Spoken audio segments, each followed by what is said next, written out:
Welcome back, everybody, to a special debate style episode. Perhaps it's going to develop into more of a discussion, but obviously, Fabi, you made some comments in our last episode about 95% of arbiters being useless. Obviously, that was received with a lot of discussion, a lot of backlash from a lot of forums, but also one of our friends, international arbiter Chris Bird, decided to comment on it on Twitter, and we wanted to have him to express his opinions as well, and generally to have a constructive debate on the roles of arbiters in modern chess. So welcome, guys, and I'm just going to open that with an opportunity for both of you to kind of hash out that particular statement. Fabi, could you say what you meant by that statement and whether you would like to address anything in regards to it?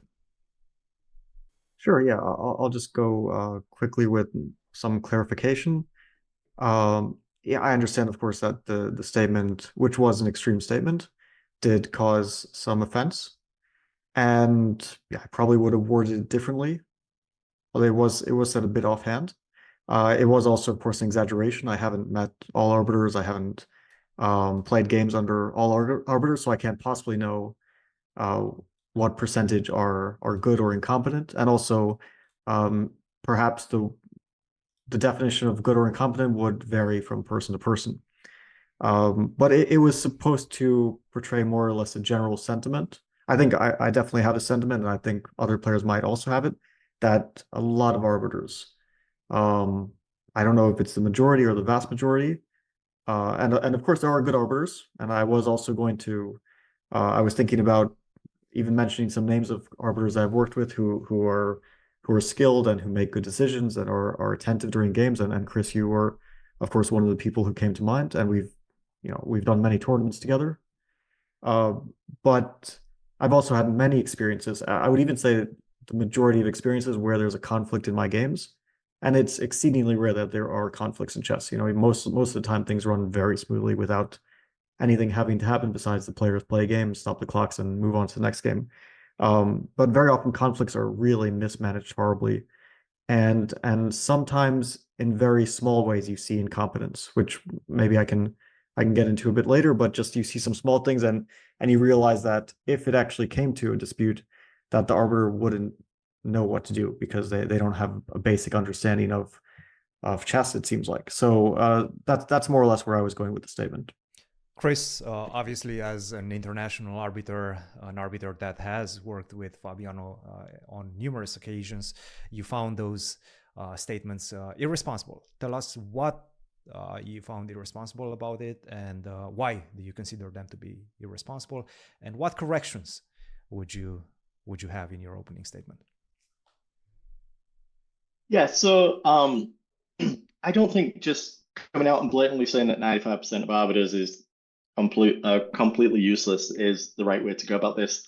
I'm not going to come on here and defend 100% of the arbiters that I've worked with or that I know and say we're all perfect. We've all made mistakes. We all are human in any sport where there's referees. They make mistakes. Sometimes that's highlighted a lot more if you're on TV and it's a professional game, football or soccer or anything. You're going to make mistakes, but what you don't get the appreciation for is the numerous decisions that they do get right, or the number of things that they are doing to ensure that the players have a great playing venue or great conditions to be able to play the game. Ensure the room's quiet, the temperature's right. Everything that goes into it's not just about making that one decision when there's a dispute in a game or being attentive or anything along those lines. So I think even the most beginner arbiter I can put to work, even if their skill set is not fully developed yet, I can get use out of these people depending on the level of the tournament and what's going on. I think you'll agree that most high arbiters I spoke to at the Olympiad, especially people from the Arbiters Commission, agree that they want to do more training. Just getting the arbiters being receptive to that. Of course, you can do as many episodes as you want via Zoom and training and all these refresher courses and seminars that they're putting on, but getting that practical experience, of over the board tournaments and working at tournaments and actually having an issue come up and being able to learn from that is very limited. You can't always guarantee that something is going to come up. As you said, 99% of the tournaments that I oversee at the St. Louis Chess Club, hardly anything happens. And then when something does happen, we usually deal with it in a very quiet method, and a lot of the times the players aren't even aware of what's going on and things like that. So I think there are better ways for players like Fabi and Magnus came out and called out the arbiters in the Global Chess League. I think there's better ways for them to communicate that they're not happy with the arbitering standards. I think it's much more when you have an issue in a game and the decision doesn't go your way. Remember, there's two players involved, and usually we can't satisfy both players depending on what the laws are and what happened in the game. So invariably one person is not happy and the other one is happy. So, but if you have a decision like that, I think it's okay to come out and say you're not happy with that decision, or talk to the arbiter and get clarification and try and understand why that. But I think just the generalization from someone of Fabi's level, calling out the arbiter world basically and saying that 19 out of every 20 arbiters are completely useless is a little over the top as to where players like Fabius has such outreach, and arbiters don't get a chance to necessarily defend themselves with that type of thing. So we don't have the reach that superstar chess players have. So I just think it was a little uncalled for. I think there are ways that certainly the top players can have this discussion with the Arbiters Commission or with arbiters in general that they know. Always happy to talk about arbitering, like decisions that were made, specific cases that come up, what I may have done. Now, what I may have done doesn't necessarily mean what the arbiter did was wrong. There are subtle ways that people can go about things differently according to the laws. There's various things that are very black and white, and the result is that. But that's where some of the top level arbiters get away with, being the top level arbiters, is because we know how to make things work a little better within the laws and how to interpret them correctly and stuff like that. And all we can do is bring along the other arbiters with us and try and mentor them when we get the chance to do that and educate them as best we can. And I hope the top level arbiters and the Arbiters Commission also feel the same.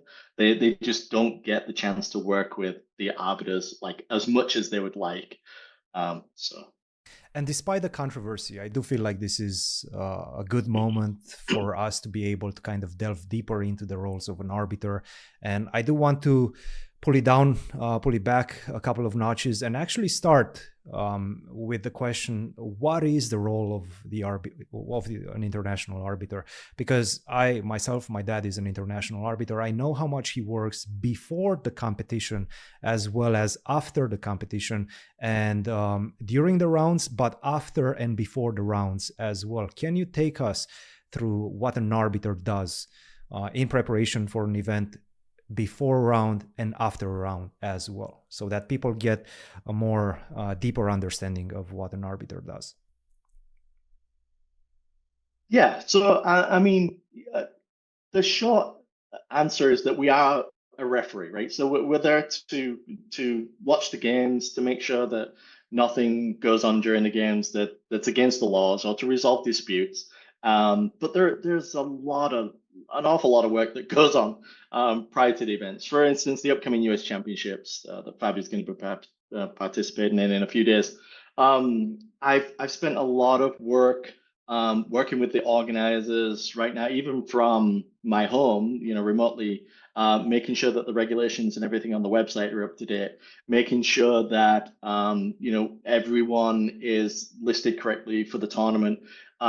We've already prepared for the women's tournament sort of norm calculations and had a meeting with the arbiters to work out how we're going to run things. We've met about the room layout, how we're going to set up the room with the broadcast team because they want their cameras in certain positions and various things along those lines. I've communicated with the DGT guy on how things are going to be set up and what tools we're going to have for resolving any claims, since there's no draw offers allowed during these tournaments and things along those lines. So we do a lot of work prior to that. When the Arbiter team gets on site, the day of the technical meeting that I have to organize and put together preparation work for, the Arbiter team will also meet beforehand, and we'll meet at the location and we'll go over the setup and how things are, and if we need things changing at that point, and the temperature in the room, which is very difficult to manage when you have open players and women players in the same room, because I guarantee that not everyone wants a temperature at the same temperature, and then just making sure that everything is connected right and set up, and we want the playing conditions to be the perfect playing conditions we can for the players when they arrive. We also have the security processes and various things, and we've got to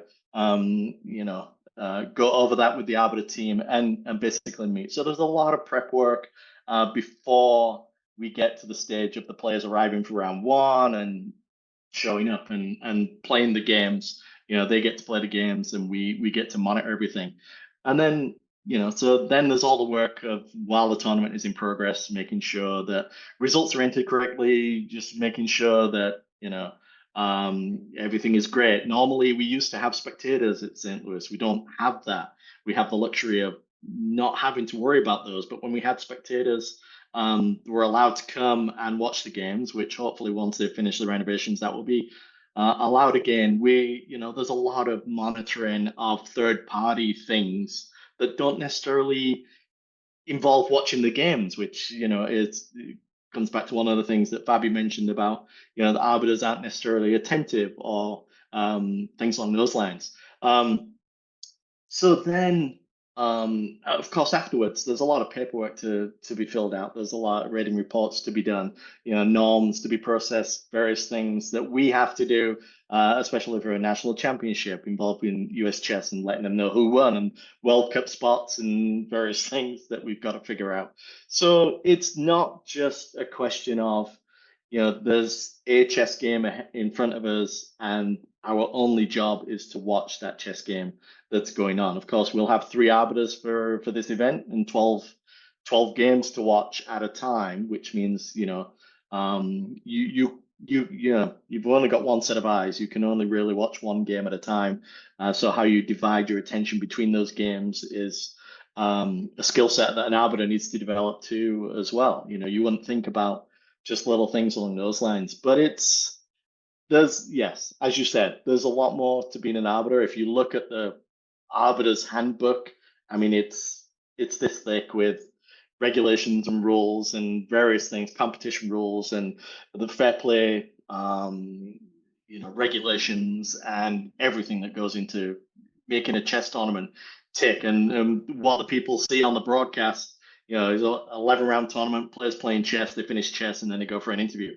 There's a lot that goes on in that room to make it so that these guys can play chess to the best of their abilities and have the best conditions to do that. And speaking of the rule book and how dense it is, obviously there's some discussion about a recent rule that was more or less rediscovered by everybody.